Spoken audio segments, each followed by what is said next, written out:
My younger brother texted in the group, "Don't come to the weekend barbecue. My new wife says you'll make the whole party stink." My parents spammed likes. I just replied, "Understood." The next morning, when my brother and his wife walked into my office and saw me, she screamed, because my little brother dropped a message in the family group chat Friday night. "Don't come to the barbecue this weekend. My new wife says, you stink up the whole party." Mom and Dad spammed heart reactions like it was hilarious. I just typed back one word. "Got it." I'm Palmer Whitlock, 35, Executive VP of Engineering at Nexera Biolabs in Raleigh, North Carolina. The company that's about to launch a medical device worth billions. My family. They still think I'm the weird sister who just works in some lab and probably lives paycheck to paycheck. I shut the phone, flipped it face down, and kept signing off on contracts that could buy our parents' neighborhood twice over. Because when people tell me I'm not wanted, I don't beg. I don't explain. I just let them find out the hard way. If you've ever been treated like the family joke, hit that like button and subscribe right now with notifications on. You're not going to want to miss what happened the very next morning when she screamed loud enough for the whole floor to hear. Saturday morning, 9:17 a.m. Blair's voice came through the speaker. "Palmer, there's a woman downstairs who keeps insisting she needs to speak to whoever handles Angel Investments. She won't give her name and says it's urgent. Her husband is with her." I told Blair to send them up. The glass doors slid open exactly 1 minute and 53 seconds later. Tegan walked in, first red bodycon dress, oversized sunglasses pushed up into her hair like she was about to shoot a music video. Gage trailed behind her, hands buried in the pockets of his jeans, eyes on the floor. They both stopped dead the moment they saw me sitting behind the desk. Tegan's sunglasses slipped from her fingers and hit the marble with a sharp clack. "Palmer." The word came out strangled. Her gaze bounced from my face to the polished brass nameplate, then to the giant Nexera Biolabs logo that takes up half the back wall. "You work here." Gage's mouth actually opened. He looked like someone had punched him in the stomach. "This is your office?" he managed. I stayed seated, fingers resting on the desk, voice flat. "Executive VP of Engineering. What do you two want?" Tegan recovered in a heartbeat. Shock flipped into the brightest, fakest smile I'd ever seen. She strutted forward and dropped a thick, glossy pitch deck right in front of me like it was scripted. "Oh my God, this is literally perfect," she squealed, clapping her manicured hands together. "I'm raising for my medical diagnostic startup, next-gen point-of-care testing, total game cur. We need $2 million to push through FDA clearance. You're literally in the industry. You can write the check today." Gage finally found his voice and nodded hard. "Yeah, sis. It's a slam dunk. Family looks out for family, right?" I didn't touch the deck. "You showed up at my job. No appointment on the Saturday of Memorial Day weekend to ask for $2 million. Tegan's smile didn't even flicker. "Exactly. Blood is thicker than water, Palmer." I looked her dead in the eyes. "No." The smile vanished like someone flipped a switch. "What do you mean, no?" Her voice shot up an octave. "You're seriously telling your own brother no?" Gage stepped up beside her. "Palmer, come on. This could set us up for life." I repeated myself slower. "Leave now." The open plan floor outside my glass walls had gone completely silent. Every engineer within 50 feet suddenly found their second monitor fascinating. Tegan's face turned the exact shade of her dress. "Are you kidding me right now?" she shouted. "You sit up here in your fancy corner office making millions, and you won't help your own flesh and blood." She spun toward the glass so the entire floor could hear. "This is why nobody wants you around. You're jealous that Gage finally has a real partner, and all you have is this cold, pathetic job." Security was already moving. 2 guards in black polos appeared at my door before I pressed anything. "Ma'am, you need to lower your voice and exit the building," the taller one said. Tegan whirled on him. "Do you even know who she is?" "That's her brother." Gage grabbed her wrist. "Tegan, let's just go." She ripped her arm away. "No, she doesn't get to treat us like garbage." The guards closed in. One already had the elevator held open. Gage looked back at me one last time, eyes wide with betrayal.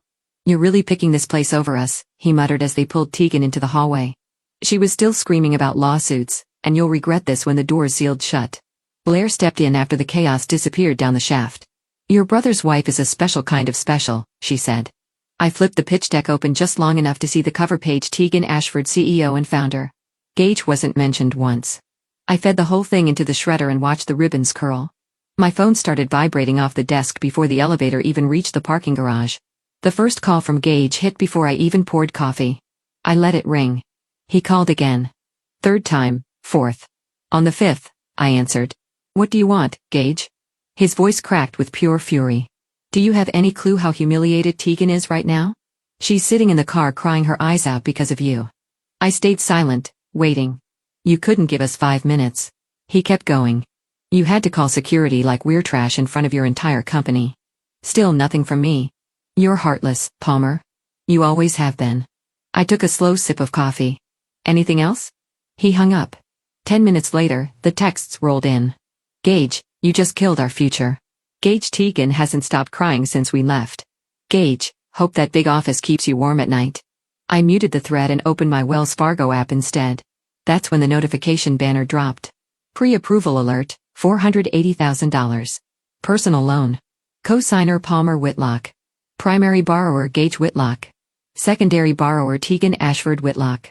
They had filled the application at 2:14 a.m. using my social security number, old payubs I'd left at mom's house years ago, my exact salary from public SEC filings, and my current address. The bank system had already soft approved it pending final review. I dialed Mark, my relationship manager at Wells Fargo. Mark, there's a $480 personal loan in my name, Carrie Branch. Kill it. He pulled it instantly. Co-signer listed as you. You want hard denial and fraud flag. Hard deny fraud flag and freeze any new applications with my info for the next 90 days, done. Confirmation email coming in 4 minutes. It landed at 10:04 a.m. status permanently denied. Reason co-signer withdrawal and suspected identity fraud. I forwarded the PDF to Gage. No caption. He called immediately. I declined. He called again. Declined. Then Tegan's number lit up the screen. I answered. You think you're so clever, don't you? She spat, blocking our loan like a child. You used my identity without permission. It's called family support. You clearly wouldn't know anything about that. You forged my signature on a legal document. Oh, please. You make millions. 480 is pocket change to you.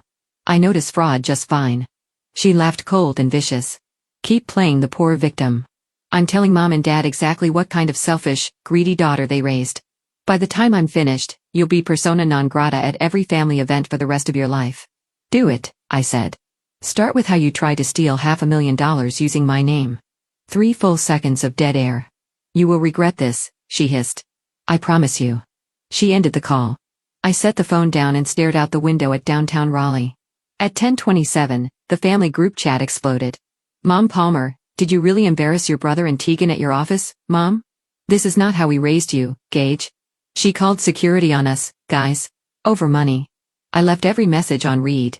By noon, Tegan had posted a long tear-soaked Instagram story about toxic relatives who only care about money and titles, complete with a shaky video of the Nexera building and captions about being stabbed in the back by blood.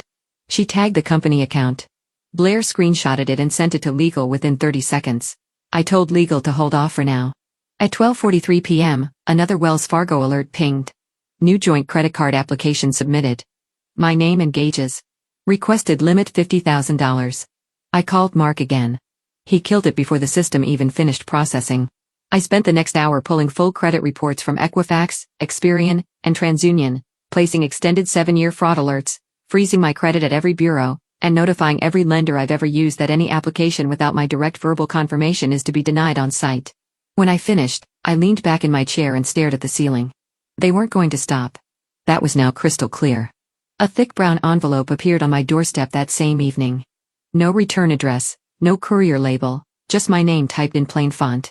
I carried it inside, dropped it on the kitchen island, and sliced it open with a steak knife. 42 pages slid out, bound by a single black clip. The cover page read, Private Investigation Report. Subject Tegan Ashford. Prepared for anonymous client. Date, May 24th. Dad's handwriting jumped out at me before I turned another page. I pulled the small note free first. It was written on the back of an old power bill, shaky blue ink. I've been suspicious for a long time, but didn't know how to bring it up. If you can handle this, please do. I'm sorry, Dad. I sat down and started reading. Page 1, Summary. Tegan Ashford, age 27, married Gage Whitlock, December 2023. Previous marriage, Maverick Whitaker, 2021-2022, dissolved after Chapter 7 bankruptcy filing. Pages 2 through 12, court documents from Maverick Whitaker's bankruptcy. Tegan had convinced him to max out 8 credit cards for inventory for a beauty product startup that never launched. Total debt, $210,000. Maverick lost his house in Buckhead. His truck and his credit score dropped to 480. Tegan walked away with a settlement that paid her legal fees and left him with everything. Pages 13 through 20. Current credit report pulled yesterday. Tegan personally owes $189,000 across 12 cards, all maxed. Interest alone runs her $3,000 a month. Pages 21 through 34. Brand new personal loans opened in the last 3 months. All in Gage's name only. Total borrowed $142,000. Purpose listed on each application. Home renovation and business equipment. No renovations have started. No equipment purchased. Bank statements show the money moved to Tegan's personal account the same day it hit. Pages 31 through 38 screenshots of text messages between Tegan and a loan officer. She used Gage's phone to message when he was at work. One exchange stood out. Tegan, just tell them my husband makes $120K at the dealership. They won't check. Loan officer approved. Pages 39 to 42. Social media deep dive. Private Instagram stories bragging about upcoming 7-figure or seed round photos in front of houses she doesn't own. Captions about building an empire. Every post hidden from Gage's account. I read the whole thing twice. Dad must have hired the investigator right after the wedding. 6 months of watching, paying, waiting. 6 months of pretending everything was fine at Sunday dinners while Tegan smiled across the table. I flipped back to his note and read it again. The handwriting got shakier toward the end, like he'd written it fast before he changed his mind. My phone stayed silent the rest of the night. No more calls from Gage. No more threats from Tegan. The group chat had gone quiet too, probably because Mom and Dad were trying to figure out what story to believe. I poured a glass of wine, sat on the couch, and opened my laptop. First, I emailed Maverick Whitaker. The investigator had included his current contact info. Subject line, Tegan Ashford body. I have the full report. I know what she did to you. I need 5 minutes of your time tomorrow night. Name your price. He replied in 6 minutes. No charge. Just tell me when and where. Next, I pulled up the property records for the house Gage and Tegan live in. Cary address. 3 bedrooms built 2018. Deed still shows my name alone. I bought it 4 years ago so Gage wouldn't be stressed about rent while he figured out his career. Title never transferred. Mortgage in my name only. Monthly payment auto-drafted from my account. I opened the mortgage portal and turned off autopay.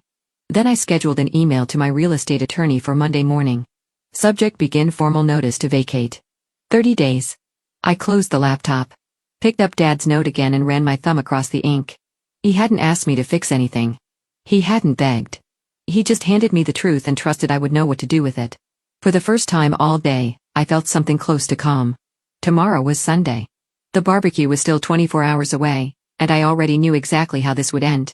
Sunday evening, 9:00 p.m. sharp. My SUV rolled into the driveway of the Cary house.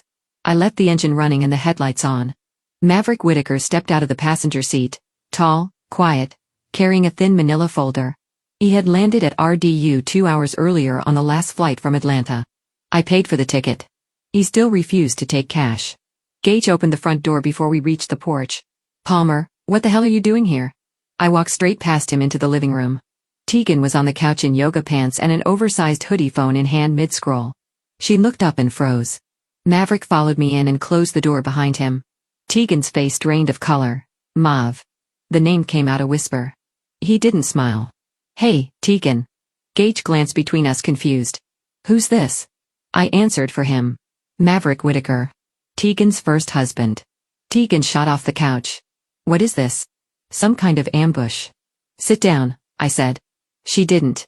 Gage did. Maverick placed the folder on the coffee table and flipped it open. Court-stamped bankruptcy petition 2022.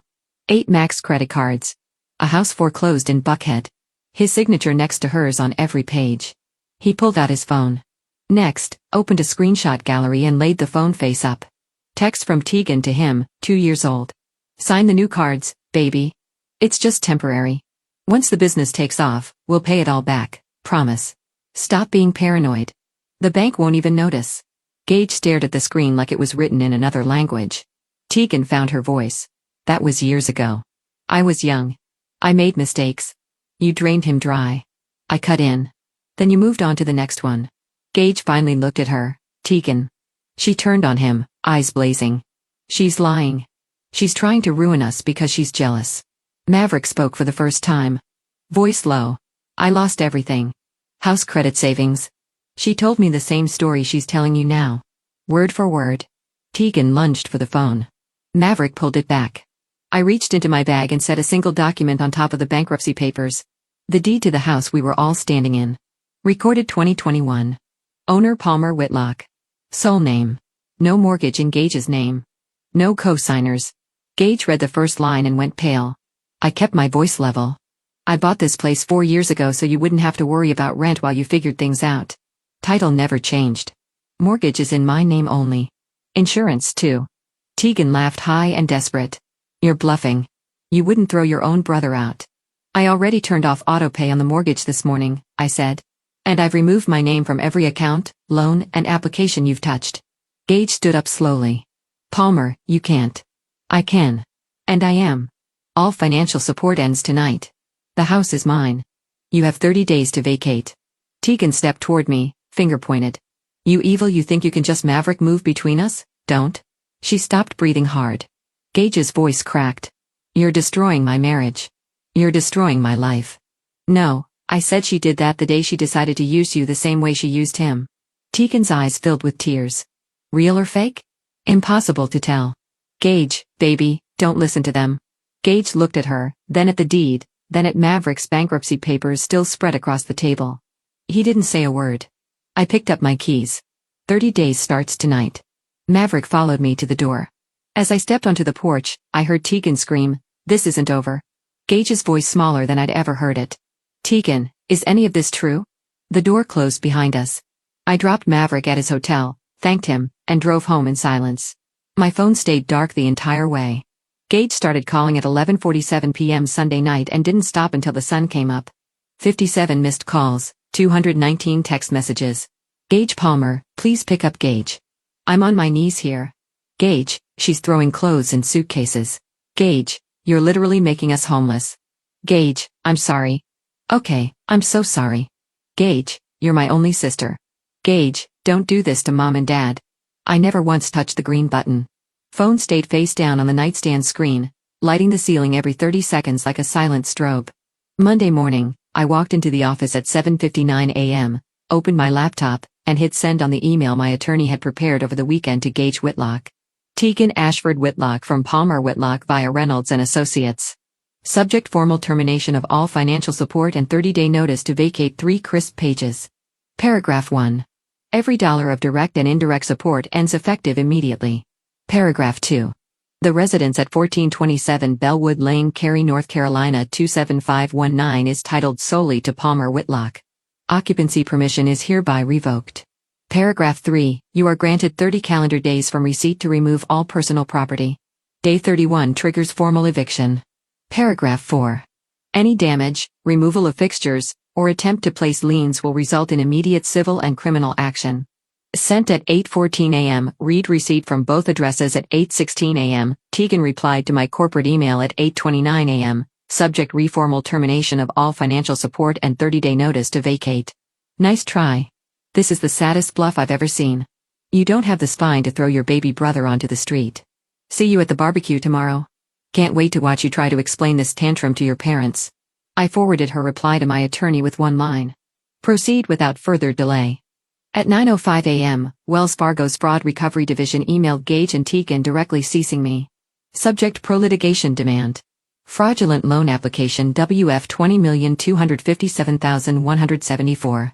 Amount fraudulently attempted $480,000. Demand repayment of processing fees, investigation costs, and statutory damages totaling $11,400 within 90 days. Failure to cure will result in civil suit filed in Wake County Superior Court and referral to the North Carolina Attorney General for felony identity theft prosecution. I forwarded that email straight to Tegan. No text, no emoji, just the forward.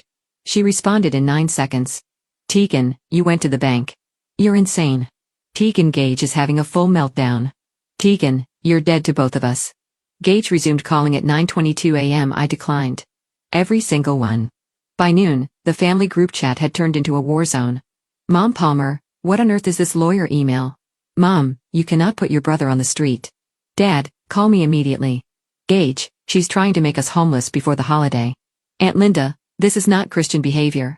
I muted it and flipped the phone to do not disturb. At 2:17 p.m., my attorney confirmed the 30-day notice had been hand-delivered by licensed process server. Tegan signed for it at 1:59 p.m. with a middle finger to the camera.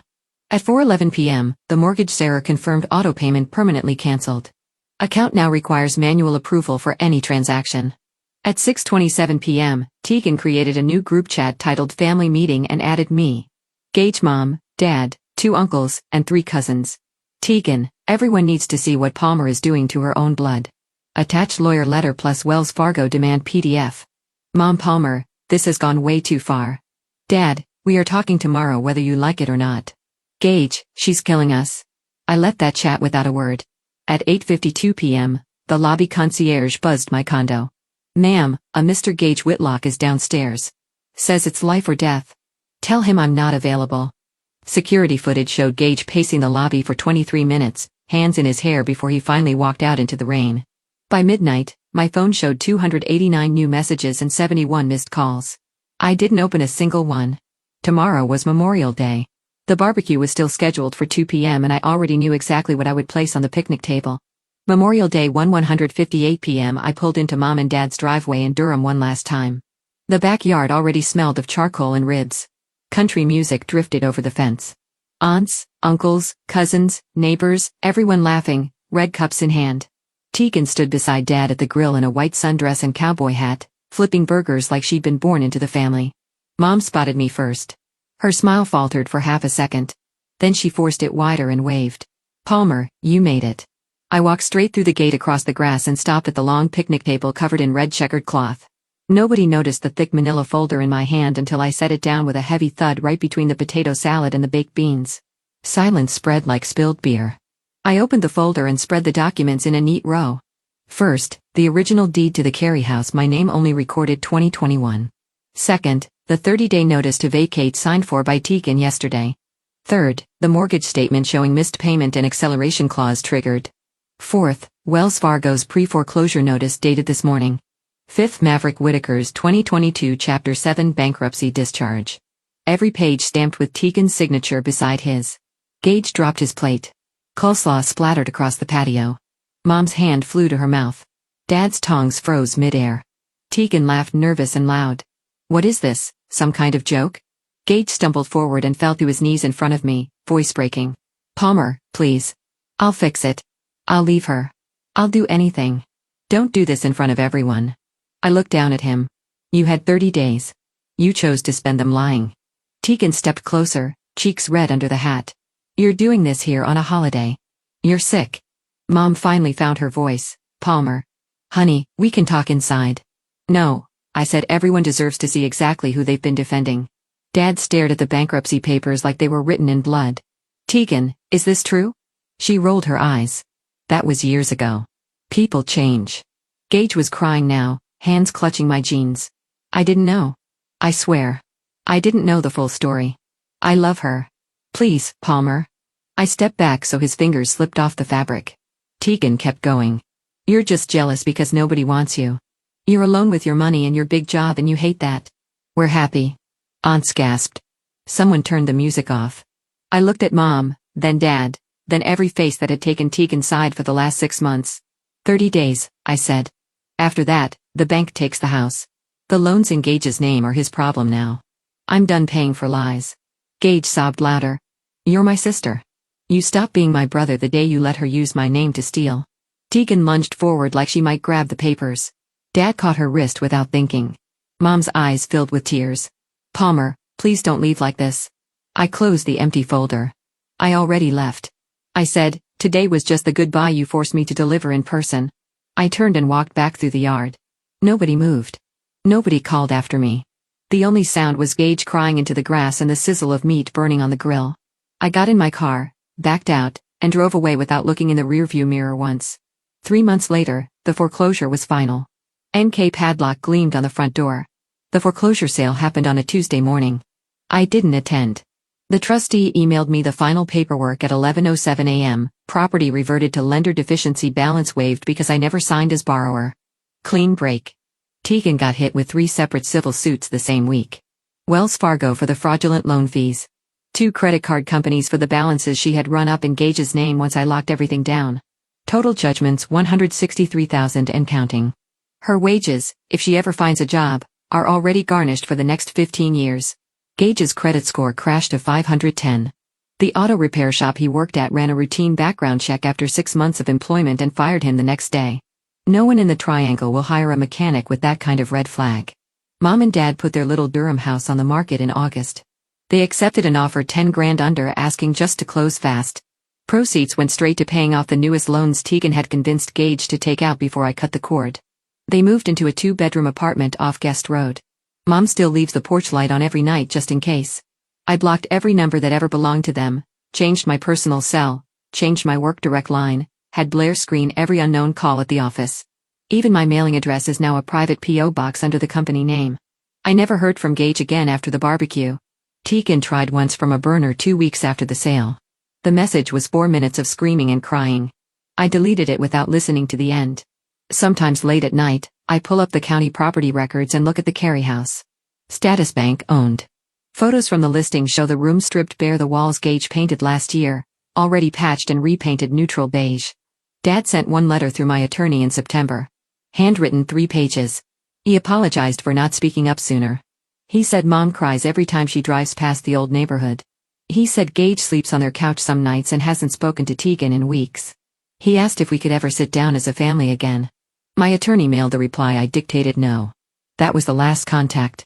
People keep asking if I feel guilty, if I miss my little brother. If blood really isn't thicker than water. The truth is simpler. Sometimes protecting the family means knowing exactly when to cut the poison out. No matter how loud it screams, no matter how much it bleeds, I sleep fine now. The end. Thank you for watching the full story. If it hit you even a little, drop a like, leave a comment, and subscribe so you never miss the next one. See you soon.